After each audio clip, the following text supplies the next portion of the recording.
Let me tell you something about the night my life split in two. It wasn't dramatic. There was no sign, no feeling in my gut that something was coming. It was just me, alone in my apartment, on the north side of Chicago, sitting on my kitchen floor in an oversized t-shirt with a bottle of Malbec I'd already made a serious dent in.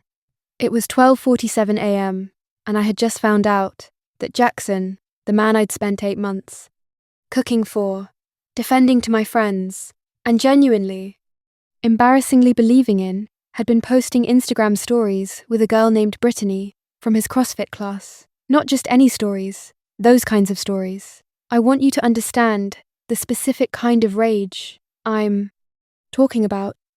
It wasn't the crying kind. I was past crying. This was the cold, crystallized kind, the kind that sits right behind your sternum and makes your hands move before your brain catches up. I picked up my phone. I was going to text Jackson something that would absolutely ruin his night. Something embarrassing. Something he'd have to see first thing in the morning and feel sick about. I had the whole thing drafted in my head, petty, pointed, and perfectly constructed to hit exactly where I knew it would hurt. I typed it out. I hit send. And then my stomach dropped straight through the floor, because the name at the top of that message thread wasn't Jackson. I'd scrolled one contact too far. Some unsaved number I didn't even recognize. A number I must have punched in wrong at some point and never noticed sitting there in my recents. I stared at the screen. The message sat there, delivered. I'm horny. 3 words. Sent to a stranger. At 12:47 inches the morning. I want to tell you I immediately laughed it off, that I typed a quick apology and went to bed. That it was just one of those embarrassing little moments you forget about by Tuesday. But here's the thing about that night that I still can't fully explain. Something about seeing that message delivered made the hair on the back of my neck stand up. Not because I was embarrassed, because the message showed as read almost instantly. Someone was awake. Someone saw it immediately. And for 3 full seconds, there were no typing dots, no response, just read. I almost threw my phone across the room. Then the reply came. I know. Now delete this number. I read it 3 times. I know. Not lol wrong number. Not a laughing emoji. Not confusion. Just 4 words that landed like a closed door in a quiet hallway. I know. Now, delete this number.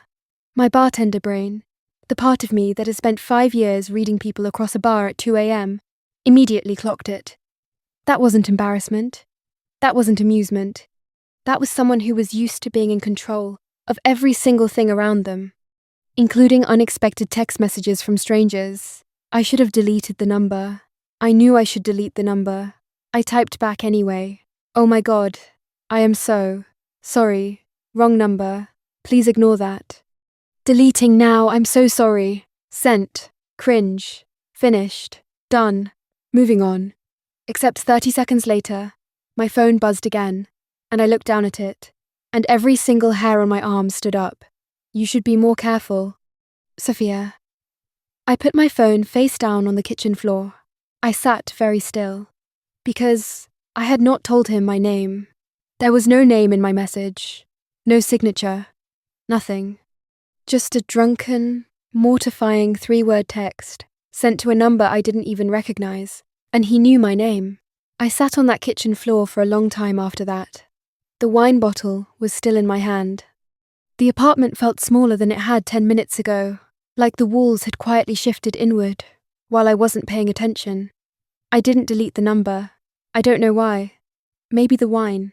Maybe the anger at Jackson still sitting hot in my chest. Maybe something else I wasn't ready to name yet. What I know now, looking back, is that the moment I put that phone in my pocket, instead of throwing it across the room, I made a choice. I just didn't know it yet. That one text was about to cost me everything I thought I knew about my life. And the man, on the other end of it, he was about to make sure I could never go back to the person I was before I sent it. I want to tell you, I slept fine that night. I didn't. I lay in bed staring at the ceiling until 4 a.m. with my phone on my chest like, It was either going to save me or detonate. Every time the screen lit up with a notification, I grabbed it. Every time it was just a spam email, I felt something I couldn't quite name. Relief, disappointment, both, neither. By morning, I'd convinced myself it was nothing. Some random guy with a weird sense of humor who somehow knew my name. Chicago is a small world sometimes. Bartenders know people. People know bartenders. There was a logical explanation, and I just didn't have it yet. I deleted the number. Or I tried to. I got as far as holding down the contact, watching the little red minus sign appear. And then I put the phone face down on my nightstand and went to make coffee instead. The number stayed. 2 days passed. Nothing. I started to breathe again. Then, on the third morning, while I was eating a bowl of cereal, I hadn't even bothered to sit down for standing over my kitchen sink. Still in yesterday's socks, my phone buzzed. Unknown number, different number than before. But I knew. Somehow, I already knew. Cornflakes. Really, Sophia? I looked around my kitchen, like a complete idiot. Like he was standing in the corner. Like there was a camera I'd somehow missed. There was nothing. Just my apartment. Just me. Just a bowl of cornflakes, going soggy in the sink. I typed back, with hands that were not, I want to be clear, shaking. How? One word. Because it was all I had. His reply came in under 10 seconds. You left your blinds open. I closed the blinds. I also finished the cornflakes, because I was not going to let this man ruin my breakfast. That was how it started. He texted every day after that. Never at the same time. Never from the same number. Always from a new one that somehow still felt like him, clipped, controlled, 2 sentences maximum. He never asked how I was doing in any normal way. It was always, the 8 train is delayed. Take the red line. Don't walk home on Halstead tonight. Your 4 o'clock reservation is going to cancel. Don't bother prepping the garnish. He was always right, every single time. Maya thought I'd lost my mind. I didn't even tell her the full story at first, just enough. And even that was too much. You're describing a stalker, Sophia. He's not. It's not like that. How is it not exactly like that? I didn't have a good answer. And the thing is, she wasn't wrong. By every rational measurement, this was not okay. A man I had never met knew what cereal I was eating. He knew which train I took. He knew things about my day before my day had even happened. I should have been terrified. I was. A little. But here's the part I'm not proud of. I was also waiting for his texts. Every morning. Like they were the most normal thing in the world. Then Jackson showed up. 3 weeks post-Instagram Brittany. Looking like he hadn't slept. Smelling like he'd pre-gamed whatever apology he was planning. He came in on a Tuesday amateur move, right in the middle of a rush. He sat at the end of my bar and just stared at me. I served 4 other people. Pretended he was furniture. He lasted about 12 minutes before he started talking, which honestly was longer than I expected. Sophia, can we just... You want something to drink? Or are you leaving? I need to talk to you. Whiskey or the door, Jackson. Those are your options. He reached across the bar and grabbed my wrist. Not hard. Not violent. But in that particular way, that means I'm not done talking and you don't have a choice. And every bartender in the world knows that grip, and knows what comes next. What came next was not what either of us expected. 2 men appeared. I don't know where from. They weren't there. And then they were one on either side of Jackson, not touching him, not speaking. Just suddenly present in the way that made the entire energy of that bar stool shift in about half a second. Jackson let go of my wrist. He looked at the man on his left, then the man on his right. Then he picked up his jacket and left, without another word. The 2 men were gone, before I could even process what had happened. And then my phone buzzed on the counter. New number. Same voice. He won't bother you again. I stood there, holding a bar rag. I didn't remember picking up. Would that have comforted you? Or terrified you? Because it did both to me at the exact same time. Drop your answer in the comments. Because the fact that I felt comforted is the part that should have been my first warning. I texted back. Just 3 words. Who are you? His reply came 4 hours later. After my shift, after I'd walked home on the red line, not Halstead, and changed, and sat back down on the same kitchen floor where this whole thing started. Someone who's paying attention. Dinner, Saturday. I'll send the address. I stared at that message for a long time. Then, I texted Maya. Maya told me not to go. She used the word unhinged twice, and absolutely not 4 times. And she was completely right about all of it. But Saturday came anyway, and I put on my good jacket, and I went. The address he sent was a restaurant I'd never heard of, which means something in Chicago. I've lived here my whole life. I know every spot worth knowing from Pilsen to Lincoln Park. I know the places that have been here 40 years, and the ones that opened last month. I know the ones you need to know someone to get into. This place had no name on the door, no Yelp page, no Instagram. I searched it for 20 minutes before I left my apartment. Nothing. Just an address. Just a black door. Just a man in a coat who looked at me, nodded once, and stepped aside. I walked in. The restaurant was low light, white tablecloths, candles, dark wood, beautiful, and completely, utterly empty. Every table set, every glass polished. Not a single other customer, just silence. And the very distant sound of a kitchen operating somewhere in the back. I want to describe the moment I saw Dante Moreau for the first time in a way that's actually honest. He was sitting at the only lit table in the room, not at the head of it, just one side, relaxed, jacket on the back of the chair. He was pouring wine when I walked in, not looking up, not performing, just pouring wine, like he was at home, like the restaurant being entirely empty and reserved for him specifically was just a Tuesday. He was not what I expected. I don't know what I expected. Something louder, maybe. Something that looked more like danger, and less like a man who'd clearly read a lot of books and had very good taste in restaurants that apparently didn't exist. He looked up when I was halfway across the room. He didn't smile. He just said, "You wore the good jacket." And I stopped walking for half a second. Because how? How did he know about the jacket? And then I remembered who I was dealing with and kept walking. I sat down across from him. I did not say thank you for the wine he'd already poured. I picked it up, took a sip, and looked at him directly. "Okay, who are you?" Not a question. A bartender's opener. "I've learned that people tell you more when you make it sound like you already know half of it." He set the bottle down. Looked at me the way people look at something they've already made a decision about. "Dante Moreau. And you already know that.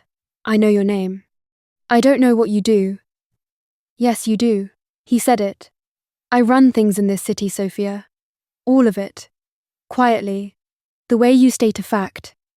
The way you tell someone what time it is. No threat in it. No performance. Just a man telling a woman something true and waiting to see what she does with it." I took another sip of wine. "Everything," I said. "Everything. And the text.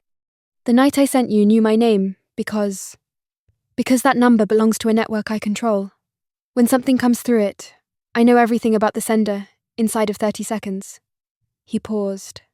"Your name is Sophia Reyes. You've tended bar at the Landmark for 4 years and 2 months. You grew up in Humboldt Park. And Jackson Merrill is a problem you've been carrying for 8 months longer than you should have." I set my glass down. If you were sitting at that table, across from a man who just calmly listed your life back to you, like a file he'd already read, would you have walked out? I've asked myself that question 100 times. Tell me what you would have done in the comments. Because I didn't walk out. And I've never fully decided if that was brave or just stupid. Dinner lasted 2 hours. I'm not going to pretend it wasn't the most interesting 2 hours I'd had in years. That's the part that's hard to explain to people like Maya who weren't there. He wasn't charming in any conventional way. He didn't flirt. He didn't try to impress me. He just talked, asked questions like he actually wanted the answers, listened like he had nowhere else to be. Which, given that he apparently owned half of Chicago, was its own kind of strange. At the end of it, he stood, put his jacket back on, and said, "I'll have someone drive you home. You're not taking the train anymore." Flat. Final. Like it was already arranged. And something in me, the Humboldt Park kid who'd been taking care of herself since she was 17, pulled straight back. "I'll take the train," I said. "I've been taking the train my whole life." He looked at me. "Sophia, I need some air. I need to think. I'll be fine." A long pause. Something moved behind his eyes that I couldn't read. Then he nodded once and stepped back. "I made it 4 blocks. I want you to understand how fast it happened, because it wasn't like the movies. There was no long build-up, no dramatic music, no warning. 1 second I was walking. The next, a black van was at the curb, a door was open, and 2 men had me by both arms before I could process what my legs were even doing. I fought. Of course I fought. I am a Chicago bartender, and I have been in enough bad situations to know you make noise, and you make it immediately. But these men were not interested in noise. I woke up on a couch, high ceiling, floor-to-ceiling windows. Chicago spread out 40 stories below me, like a painting of itself, all light and distance, and complete, awful beauty. For a second, I genuinely didn't know if I was alive. Then, I registered the smell of coffee, and voices low, somewhere behind me. And when I sat up and turned around, I saw Dante standing across the room talking to Marco, in a voice too quiet to hear. He was still in the same clothes from dinner, jacket gone now, sleeves rolled up, and on his left forearm a bruise, dark and fresh, that hadn't been there 2 hours ago. He saw me sit up, said something to Marco. Marco left without looking at me. Dante crossed the room, crouched down to eye level, in front of the couch, looked at me the way doctors look at patients, checking, cataloguing, making sure everything is where it's supposed to be. "You're okay," he said. "Where am I?" "My home. River North." Who were those men? Men who wanted to send me a message. I let that sit for a second. They didn't hurt you. His voice dropped half a register. I made sure of that. I looked at the bruise on his arm. I didn't ask what he'd done. I could see enough of the answer right there on his forearm, and in the particular stillness he was carrying, the kind of stillness that comes after something is finished. I looked at him and asked the only question that mattered. "Is this going to keep happening?" He didn't look away. "Yes, until it's over." No softening, no reassurance, just the truth, handed to me flat, because apparently that was who this man was. I nodded. I didn't cry. I didn't storm out. I asked him if the coffee was still hot. That was the moment I understood that my old life, the apartment, the train, the carefully managed ordinary, was already gone. The only question left was what I was going to do about the one I'd just landed in. Let me tell you what living in Dante Moreau's penthouse actually looks like. It's not what you're imagining. There's no gold everywhere, no tacky displays of money. It's clean, spare, expensive, in the way that means someone made very deliberate choices about what to keep and what to remove. Floor-to-ceiling windows on 3 sides, a kitchen that looked like it had never once been used for anything as ordinary as toast. I used it for toast. The first morning I found exactly 3 things in his refrigerator: sparkling water, cold brew, and a container of something from a restaurant I recognized as the kind of place that doesn't print prices on the menu. I made toast with bread Marco had apparently gone out and bought before 7 a.m. Marco was like that. Quiet, efficient, appearing and disappearing like a well-dressed ghost. He looked at me the way people look at a variable they haven't solved for yet. Not unfriendly, just calculating. Dante himself was gone by the time I woke up that first morning. He left a note, not a text. An actual handwritten note on the kitchen counter, in handwriting that was precise and slightly old-fashioned. "Stay inside today. Marco is outside the door. if you need anything. I'll be back by 7. No signature. Like there was no question who it was from. I read it twice. Then I flipped it over and wrote on the back, I have a job. I have a life. I have an apartment full of plants that need watering. We need to talk about what stay inside means long term. I left it on the counter. When he came back at 7, he read it, set it back down, looked at me across the kitchen. The plants have been watered, he said. And your manager at the Landmark has been told you're taking personal leave. I stared at him. You called my job. Marco called your job. That is not you. Can't just Sophia. He set his keys on the counter. Calm. Absolute. Bruno Esposito's men put their hands on you last night because of me. Until that situation is resolved, you are not going back to that bar. That's not a negotiation. I wanted to throw the cold brew at his head. I didn't. Partly because it was genuinely very good cold brew. The first 3 days were like that. Me pushing. Him not moving.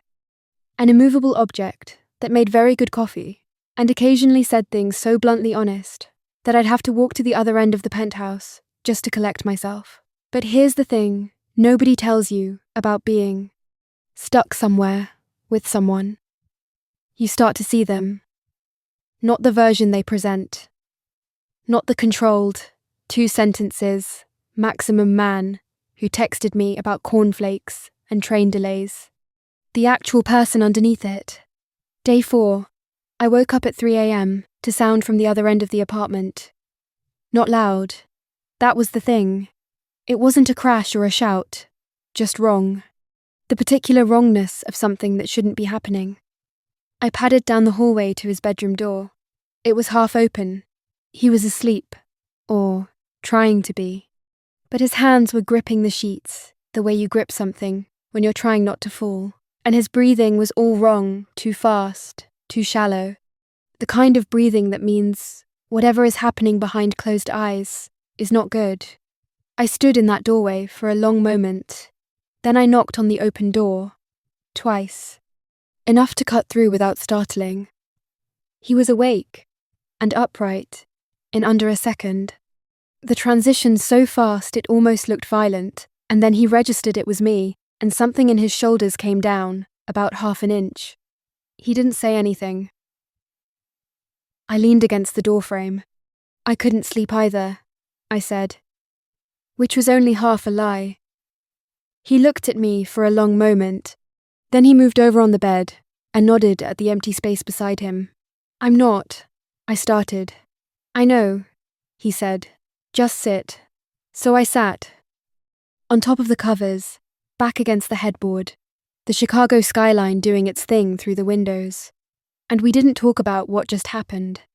We talked about other things. Small things. What Humboldt Park looked like when I was a kid. Whether Chicago deep dish is actually pizza, or just a casserole with opinions. Small things at 3 a.m. in the dark. It was the most human I'd ever seen him. And that right there was the moment I became genuinely, seriously dangerous to myself. Because I could handle the controlling. I could handle the mystery, and the power, and the quiet menace of the man in the restaurant telling me he ran the whole city. What I was not prepared for was this. Maya visited on day 6. I want to say I prepared her. I did not adequately prepare her. She walked in, looked at the penthouse, looked at me, looked at Marco standing near the elevator like a very well-dressed statue, and said absolutely nothing for 30 full seconds. Then, Sophia, is that a weapons room? It's a security office. There is a literal wall of guns. Sophia, I can see it from here. The door is open. He's a private security. Do not finish that sentence. She turned to face me fully. You texted a man I'm horny by mistake, and now you live in a penthouse with a weapons room. Do you understand that this is not a normal sequence of events? I know. This isn't a situationship, Sophia. This is a tactical operation. Despite everything, I laughed. A real one. The first one in 6 days. Maya stared at me laughing. Then she sat down on the very expensive couch and dropped her head in her hands. You like him, she said, muffled, into her palms. I didn't say that. You're laughing in a weapons penthouse. You like him. I looked out at the skyline and didn't answer her, which was its own kind of answer. That night, after Maya left, Dante and I stood on the balcony. He'd handled something that day. I didn't know the details, and I was learning not to ask for them. But I could see it in the way he was holding himself. That particular exhaustion that isn't physical. The kind that comes from being a certain kind of man in a certain kind of world for a very long time. I looked at the scars on his forearms in the balcony light. There were more of them than I'd registered before. How long have you been doing this? I asked. He looked at the city below. Long enough that I don't remember what I'd do instead. I nodded. Didn't push. After a while, he said quietly, like he was saying it to the skyline, rather than to me. I don't do this. I don't keep people close. But I can't let you go. I stood there next to him and let that sentence exist for a minute. Let it breathe. Then I reached over and took his hand. No speech. No declaration. Just his hand and mine, and Chicago 40 floors below us, going about its enormous, indifferent life.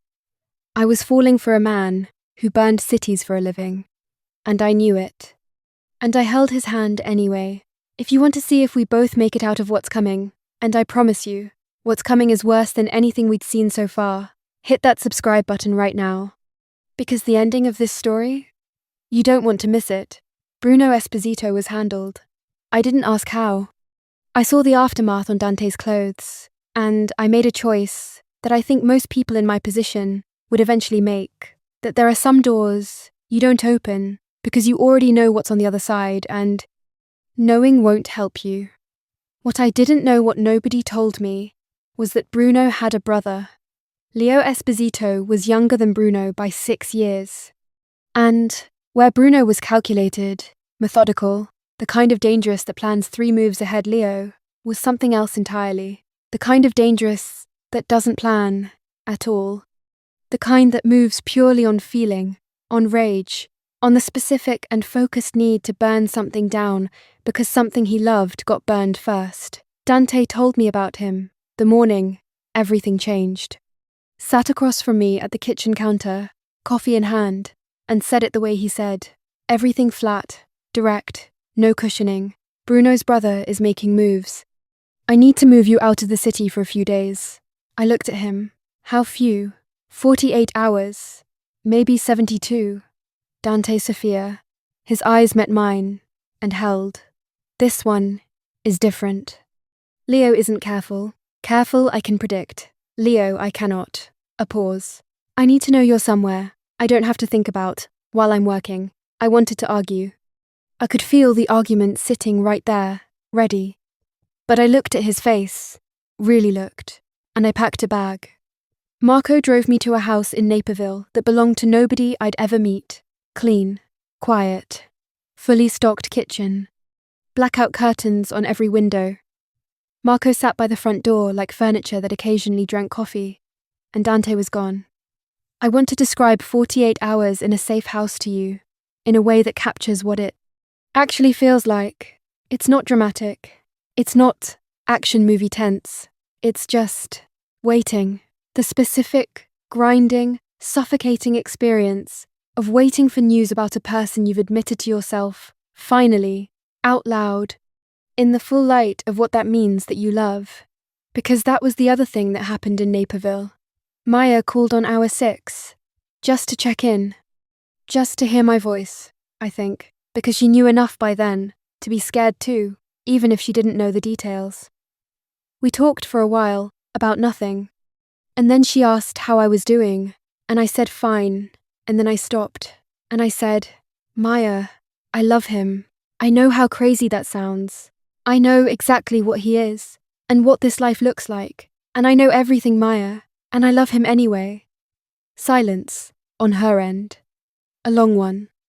Then softly, I know, Sophia. I've known for a while. Another pause. Just make sure he comes back. I held the phone after she hung up and looked at the blackout curtains and thought about a man somewhere in Chicago, doing things I would never fully know about for reasons that started with a wrong number. At midnight, He came back on hour 51. I heard the car in the driveway, before Marco even moved. I was off the couch and at the door, and I don't fully remember deciding to do either of those things. He walked in, and I did a full inventory in about 2 seconds, the way you do when someone you love comes back from somewhere you find. Couldn't follow. He was on his feet. He was breathing. One cut above his left eyebrow, dried. His jacket was done. His knuckles. I didn't look at his knuckles for too long, but he was standing in the doorway, and he was alive. Marco looked at Dante. Something passed between them, a nod, a question, an answer, all of it wordless, and finished in under 3 seconds. Then Marco picked up his jacket and walked outside and closed the door behind him. And it was just us. I crossed the room, and I put my arms around him, and I didn't say anything. I just held on. I felt him stand very still for a moment, the way he always did, when something caught him off guard, that half-second recalibration, and then his arms came around me, and he held on too. First time I'd ever felt him. Actually, hold on. He said it into my hair, quiet, almost like he didn't mean to say it out loud. I need you to know, I would burn this entire city down before I let anything happen to you. I laughed. Small and soft and tired. I know, I said. That's the problem. I sent a wrong text at midnight. I was furious and a little drunk, and I hit send on something embarrassing to a number I didn't recognize. And I thought the worst thing about my night was Jackson and a girl named Brittany from his CrossFit class. That was 4 months ago. Since then, I have been grabbed off a Chicago sidewalk by men I'd never met. I have lived in a penthouse with a weapons room. I have sat on a kitchen floor in a safe house in Naperville, counting the hours until someone came back to me. I have also had 3 a.m. conversations about deep dish pizza with a man who runs the Chicago underworld and somehow makes it feel like the most natural thing in the world. I have held his hand on a balcony 40 floors above a city that belongs to him. I have said I love you to my best friend about a man who burns things down for a living and meant every single word. My life does not look anything like it did 4 months ago. And here is the thing I keep coming back to, the thing I can't quite resolve, no matter how many times I turn it over. I don't miss it. I miss the quiet sometimes. I miss the train. I miss watering my own plants. But that version of my life, the carefully managed ordinary, the small apartment, the shifts at the landmark, the Jacksons I kept believing in that wasn't living. That was just waiting for my life to start. It started at 12:47 a.m. on a night I was furious and heartbroken, and 2 glasses deep into a bottle of Malbec. It started with a wrong number. Some wrong numbers change everything. If you made it all the way here, thank you. Genuinely. You just watched 30 minutes of a story that started with 3 words and went somewhere neither of us expected. If you want to be here for the next one, and I promise you the next one hits just as hard, hit subscribe. The next story is already waiting. And trust me, you don't want to come in late on this one.